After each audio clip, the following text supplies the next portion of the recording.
Hey, you guys. So, I noticed that YouTube finally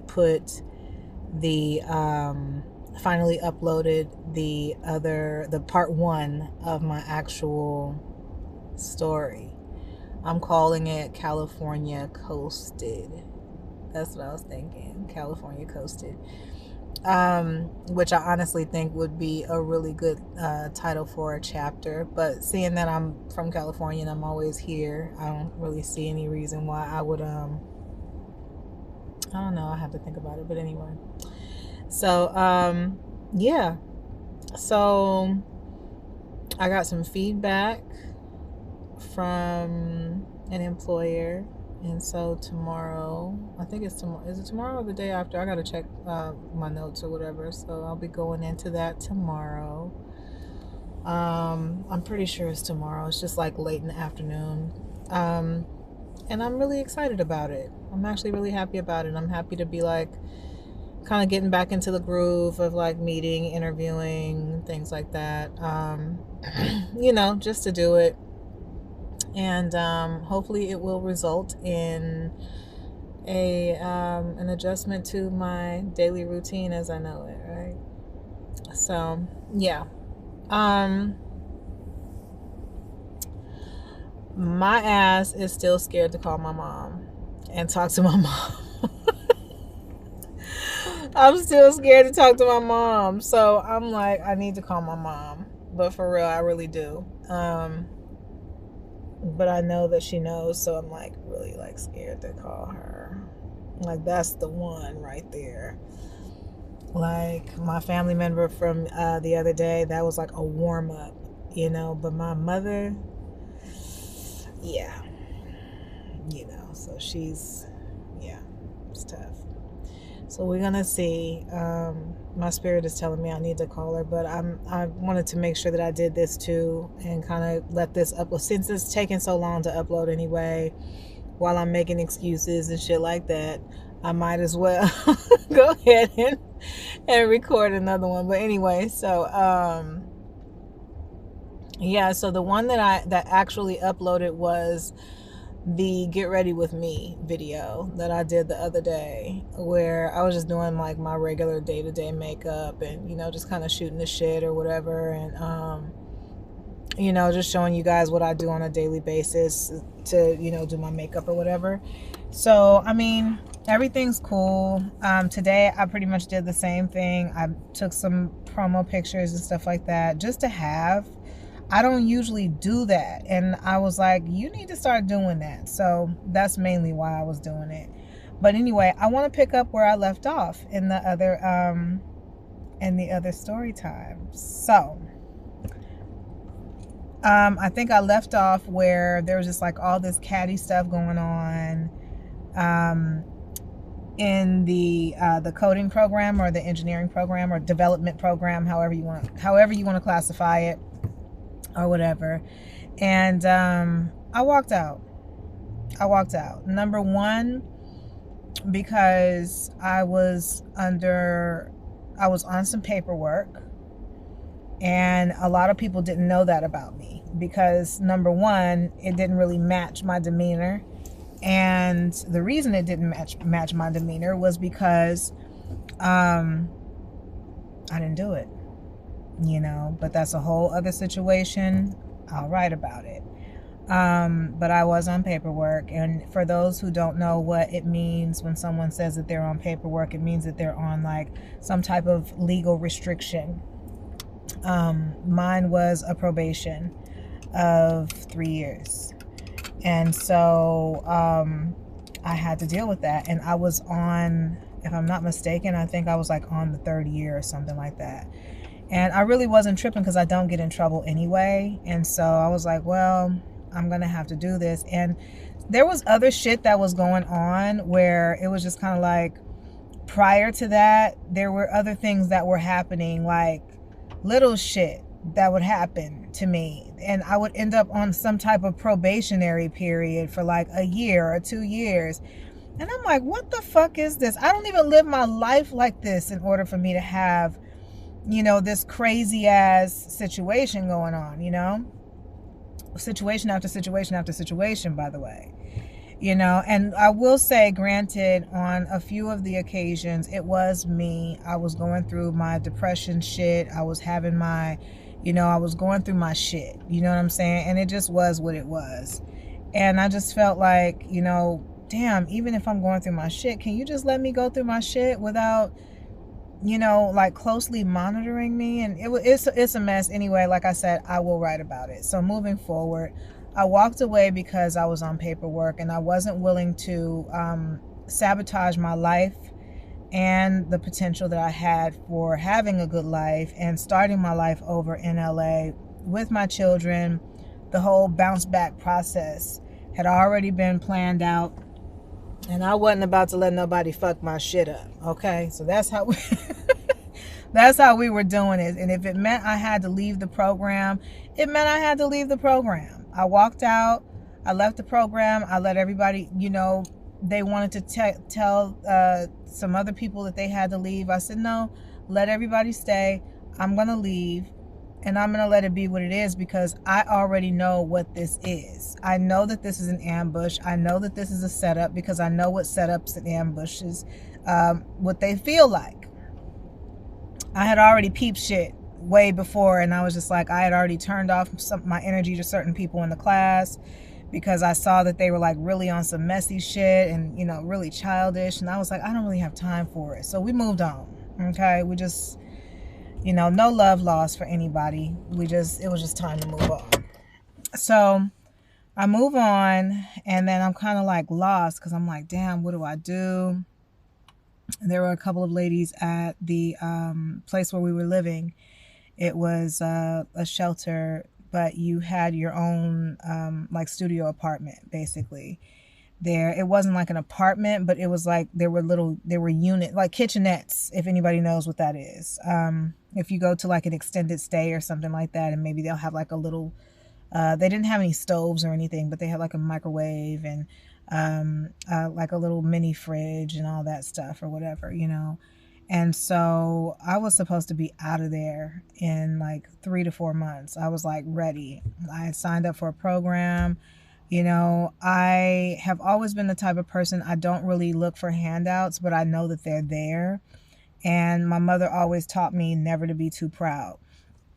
So even though I spent a great deal of my life being way too proud to ask for any type of help, when we got to LA, I had to do something. I didn't have time to sit on pride. I didn't have time for that. I had children I needed to take care of, and I couldn't be out.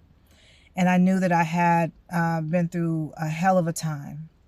And I knew that it wasn't entirely my fault. But I also knew that there was a blessing in everything that I was experiencing at that time. So I was more than willing to, do the work to rebuild my life, because I was convinced that if it was meant for us to rebuild at that time, that it would be better than it ever was. You feel me? That was my mindset, right? And always has been, because I believe, you know what I mean? I believe in the Most High. I know the power of God for sure. Okay, for sure. And I know that He's not going to lie to His children. You know what I mean? He's not going to lie to His children. And, you're not going to be just down and out. If you're willing to do the work, you're not going to be down and out. You're going to, get yourself up and make it happen. You take one step, He'll take the rest. But anyway, moving along, I went back to the shelter. I had, kids still in school, kept my same routine, the whole nine.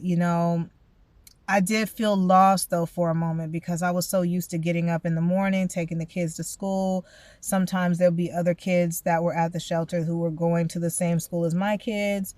I'd take them, so it was like kind of like a carpooling situation that would take place every day or every other day.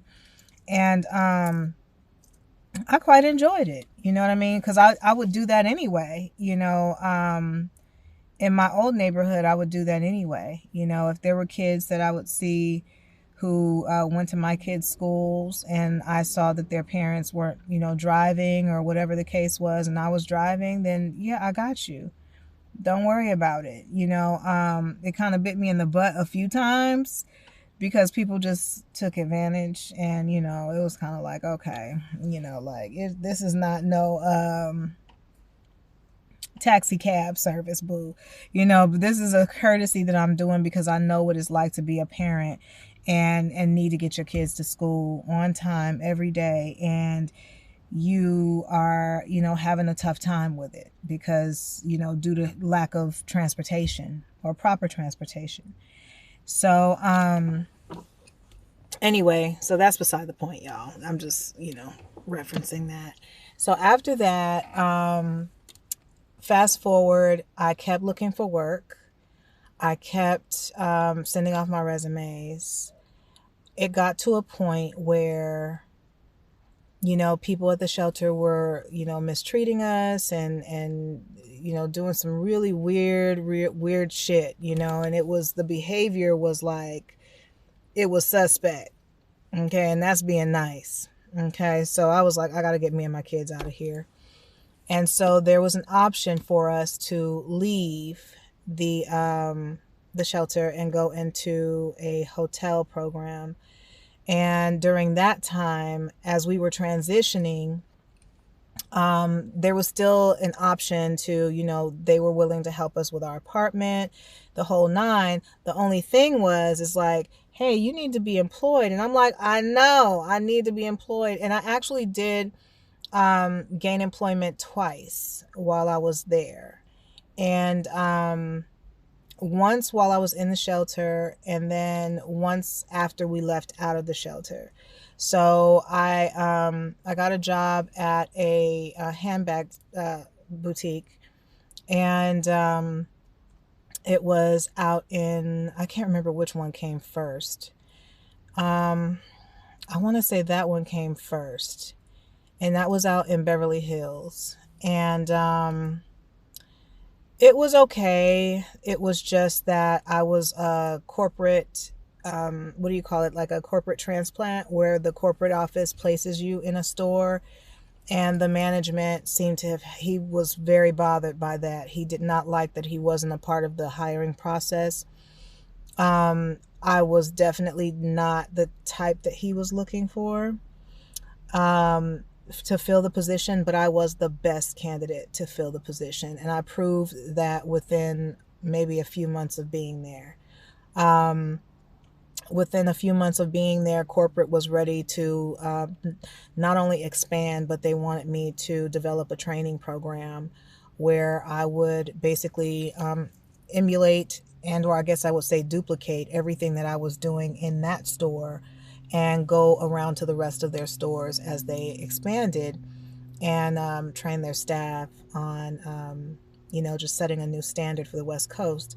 And I was excited about that. You know what I mean? I was really excited about it. I'm not going to lie. Like, I was like, okay, shit, this might be something. Okay, now we doing something now. Okay.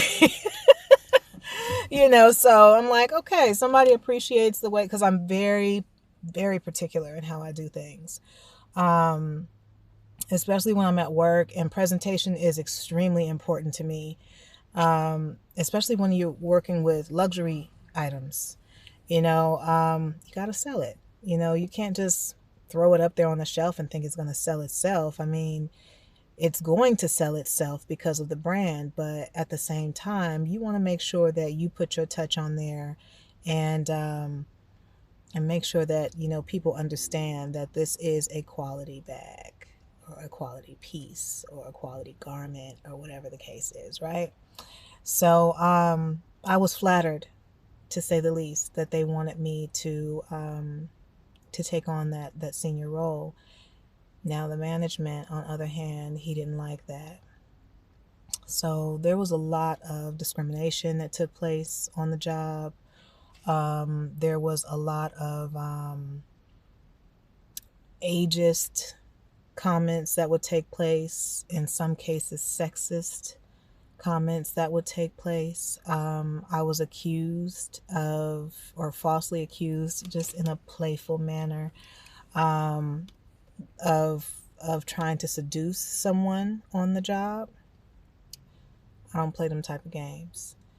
It was just a lot, and when I wasn't willing to go along with that. It was just, they were very, they made it very clear that they did not want me there.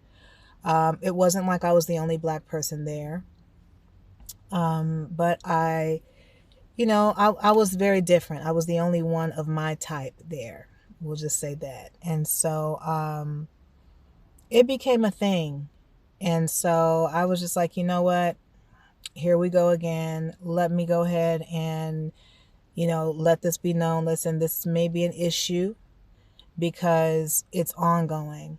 And then it became a situation where he was showing me how to do something. I can't remember exactly what it was, but it had something to do with our shipping process. He didn't like to train me. He didn't like to really teach me anything. But he was a great teacher. Amazing. I mean, like, oh my God, immaculate. Very, very intelligent young man. He really was.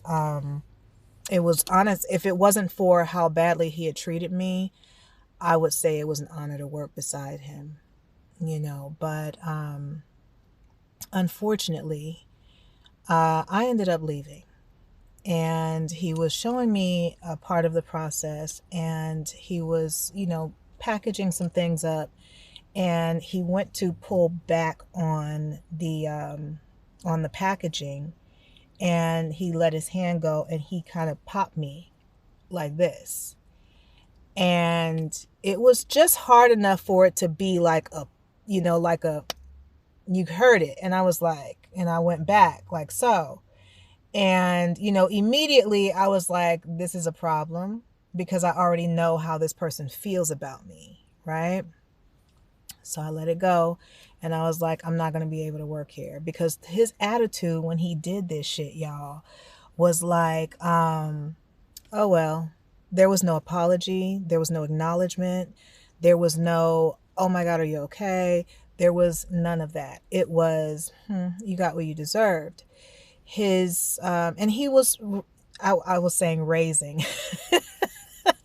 And he wasn't raising the rest of his staff, but he was a heavy influence on the rest of the staff.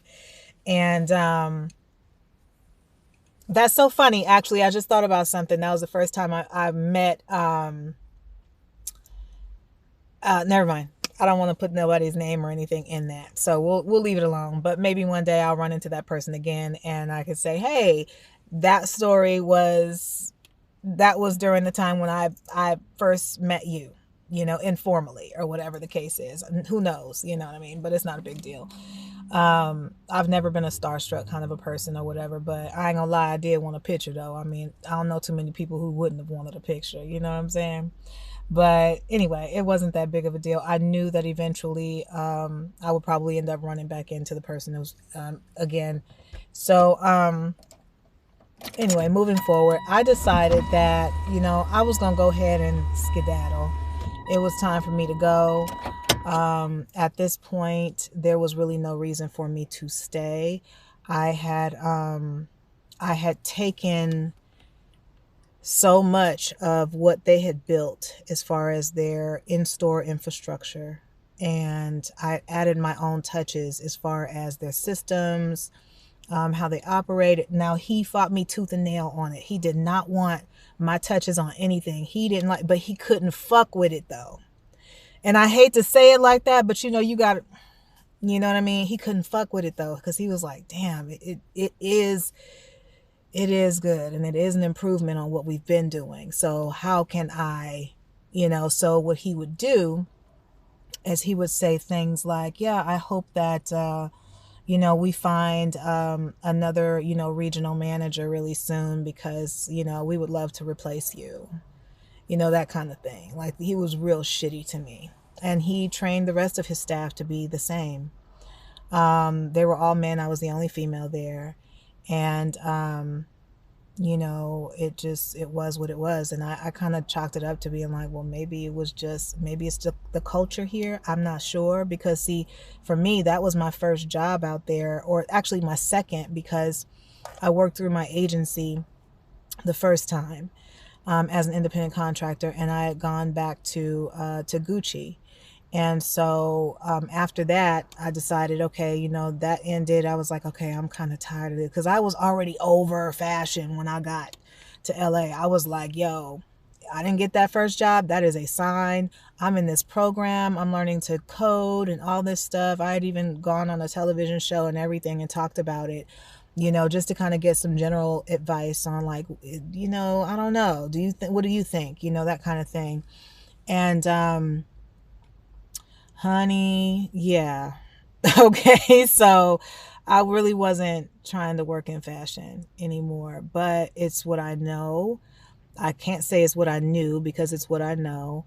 And I've worn so many hats, between the stores and the corporate offices. It's kind of like it's a no-brainer if I need to go back to work. But do I want to continue to pursue the whole development avenue? Absolutely. Do I want to, get back into a program where I can, improve on my skills so that I can learn to code better? And, like, as far as my designing skills, I mean, I've always designed. So for me, it's nothing for me to just sketch out something and this is what I want to do and so forth and so forth. Like, that part is not a challenge to me. The coding part is what will always be, what needs the most attention from me. And I'm willing to, dedicate myself to a new program so that I can get